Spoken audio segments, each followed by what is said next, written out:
काळंबवाडी थेट पाईपलाईन योजनेतील पाणी उपसा करणारा पंप बंद पडल्यामुळं कोल्हापूर शहरात ऐन सणाच्या काळात पाणी टंचाई निर्माण झाली आहे.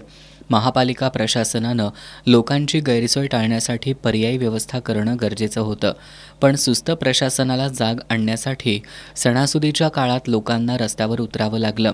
महापालिका प्रशासनाच्या ढिसाळ कारभारामुळं लोकांकडून थेट पाईपलाईन योजनेवर टीका होऊ लागली. यामुळे संतापलेल्या काँग्रेसच्या माजी नगरसेवकांनी महापालिका प्रशासनाला याचा जाब विचारला. यावेळी झालेल्या चर्चेत अतिरिक्त आयुक्त रविकांत अडसूळ आणि शिल्पा दरेकर थेट पाईपलाईनमुळे शहरातील 60 ते 70% भागात व्यवस्थित पाणीपुरवठा होत असल्याची कबुली दिली. दरम्यान काळंबावाडी थेट पाईपलाईन योजनेच्या 4 उपसा पंपांपैकी 3 पंप चालू असतात, तर 1 पंप स्टँड बायसाठी ठेवलेला आहे. सुरू असलेल्या 3 पंपांपैकी 1 पंप बंद झालाय, तर स्टँड बाय पंप तब्बल 3 महिन्यांपासून बंद अवस्थेत असल्याची धक्कादायक माहिती अधिकाऱ्यांनी या बैठकीत दिली. सध्या शहरात निर्माण झालेली पाणी टंचाई प्रशासनाच्या या दुर्लक्षामुळेच निर्माण झाल्याचं यावरून स्पष्ट झाल्यानं काँग्रेसच्या माजी नगरसेवकांनी अधिकाऱ्यांना धारेवर धरलं. त्यांनी जल अभियंता हर्षजित घाटगे बैठकीला येत नाहीत तोपर्यंत इथून हलणार नाही असा पवित्रा घेतला. काही वेळानं जल अभियंता घाटगे बैठकीत सहभागी झाल्यानंतर त्यांना धारेवर धरण्यात आलं. त्यांनी सद्यस्थितीची माहिती देत रविवार सोमवारपर्यंत पाणीपुरवठा सुरळीत होईल अशी ग्वाही दिली. कोल्हापूर महानगरपालिकेला काळंबावाडीच्या धरणातून थेट पाईपलाईननं पाणी पुरवठा होतो. त्यामध्ये 4 पंप टोटल आहेत. 4 पंपापैकी 3 पंपांना पाणी चालू होतं, 1 पंप स्टँड बाय म्हणून ठेवला जातो.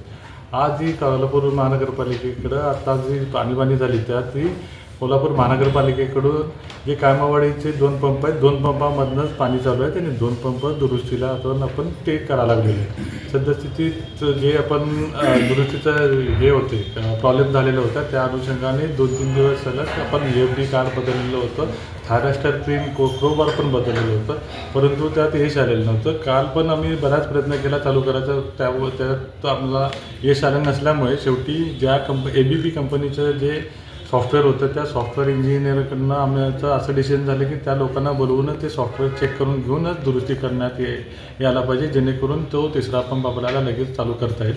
त्या दृष्टीने आज आम्ही त्या ABB कंपनीचे संपर्क साधून त्यांचा इंजिनियर सुरतहून आज निघत आणि उद्या सकाळपर्यंत कोल्हापुरातील 11-12 वाजेपर्यंत त्याच्यानंतर आपण त्या व्यक्तीला काळंबावाडीच्या इथं घेऊन जाऊन तिसरा पंप चालू करायची कारवाई ठेवतो. यावेळी काँग्रेसचे शहराध्यक्ष सचिन चव्हाण यांनी आमदार सतेज पाटील यांच्या दूरदृष्टीतून साकारलेल्या थेट पाईपलाईन योजनेत जाणीवपूर्वक अडथळे निर्माण करत कोल्हापूरकरांच्या हक्काचं पाणी रोखलं जातंय असा गंभीर आरोप केला. म्हणजे गणेशोत्सवाच्या काळामध्ये ही पाणी नसण्याची पहिली वेळ आहे. अगदी गणपती बाप्पाला सुद्धा या ठिकाणी रस्त्यावर त्यांनी आणून महिलांनी या ठिकाणी रास्ता रोको केलं. हा रास्ता रोको करत असताना आमचं स्पष्ट मत आहे की कोल्हापूर महानगरपालिकेचे अधिकारी त्याचबरोबर ही मेंटेनन्स ज्यांना दिलेलं आहे ते लोक आणि हे जाणीवपूर्वक ही योजना गळकी असल्याचं लोकांना भासवायचं आणि काँग्रेसला त्याचं श्रेय मिळून द्यायचं नाही, हे षडयंत्र या ठिकाणी रचलं जाते असा आमचा काँग्रेस पक्षाच्या वतीनं त्यांच्यावर थेट आरोप आहे.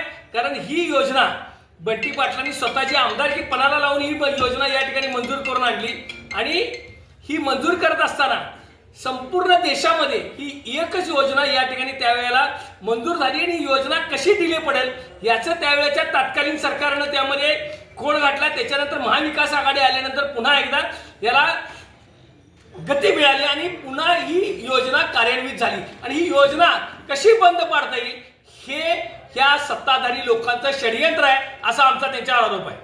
या बैठकीला माजी उपमहापौर भूपाल शेटे, माजी नगरसेवक प्रतापसिंह जाधव, मोहन सालपे, दुर्वास कदम, सुभाष बुचडे, राजाराम गायकवाड, सागर येवलुजे, जय पटकारे, वैशाली महाडिक आदी उपस्थित होते.